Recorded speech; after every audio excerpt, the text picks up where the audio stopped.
What's up, future millionaires? Mike the Investor, and today we're going to do something a little bit different where I typically make two separate videos for my dividend payments and my portfolio reveal. But I'm going to combine that into one video. So the first thing we're going to look at is my portfolio overview in each individual position. Secondly, we're going to see what companies paid me for the previous month of November. Thirdly, we're going to dive into how much dividend income I made for November and my entire dividend investing journey. And then we're going to end it off with my closing thoughts. So let's jump right into it.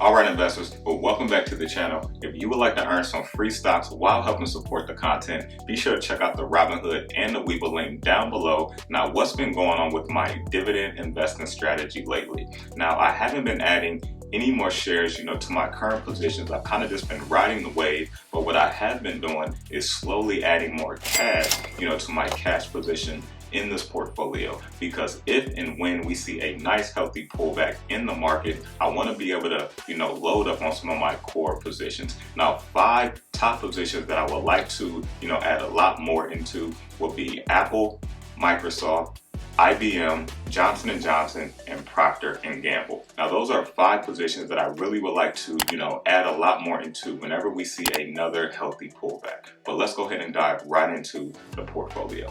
So now we are taking a look at my personal portfolio on the Robinhood app, and the market is open as I'm filming this video, so we will see some fluctuations in the price.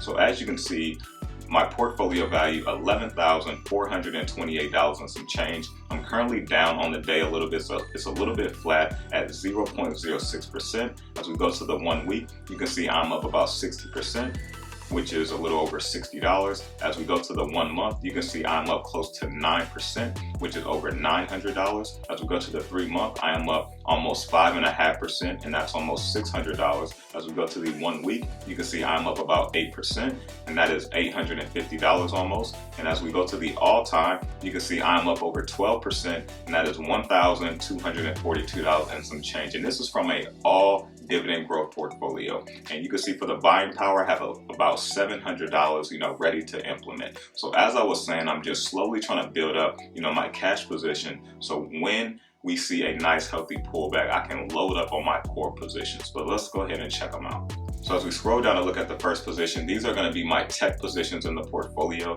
You can see I have an upcoming dividend from Microsoft, and you can see I have 5 shares, market value $1,071. My average cost $171.87. I'm currently up over 24%, and that is $212. The next position is going to be Apple. As we move on down, you can see I have a total of 8 shares. The market value almost $1,000. You can see my average cost $119.74, and I'm currently up just 2.71% on Apple, which is a little over $25. Now, as we go over to IBM here, you can see I have a nice healthy dividend coming up this month. I have 6 shares. Average cost $745.38. My average cost $118.68, and I'm currently up almost 5% on this position here. The next position is going to be my healthcare stocks in this portfolio, starting with Johnson & Johnson. As we move on down here, you can see I have a dividend coming up for Johnson & Johnson. I have 4 shares, market value $592.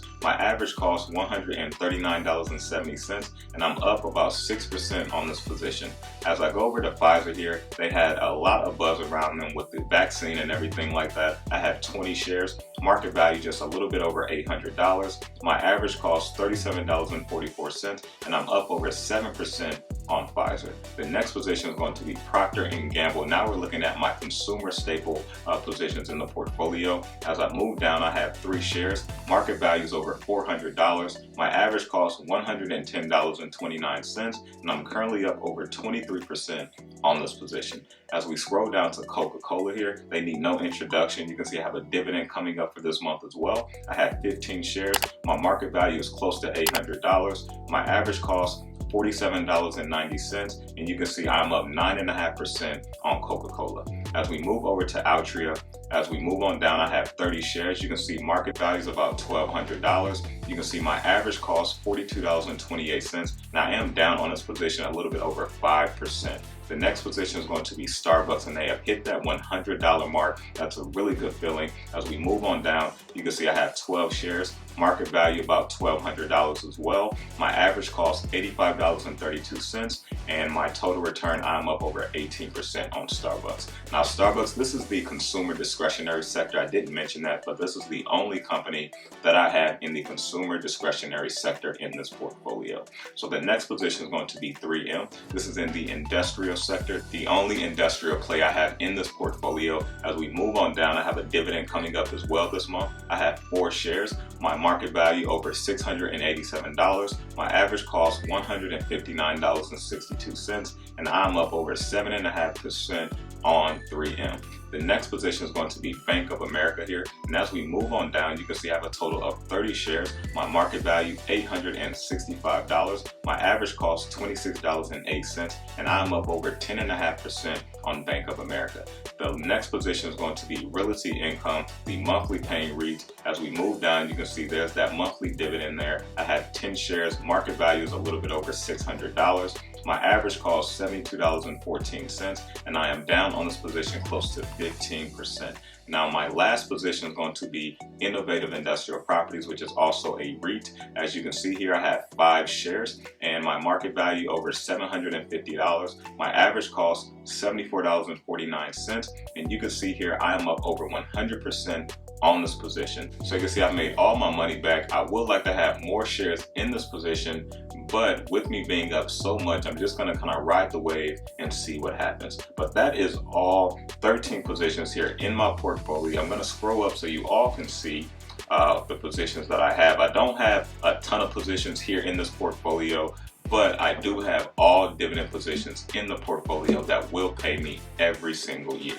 So now let's go ahead and take a look at what companies paid me for the previous month of November. So we're going to go over to my dividend history. You can see I have quite a few December dividend payments coming up already. We're going to scroll down to November here, and you can see I only have 4 companies that paid me for the month of November. So this is a lower month in dividend income, which you will see on the dividend spreadsheet here in a little bit.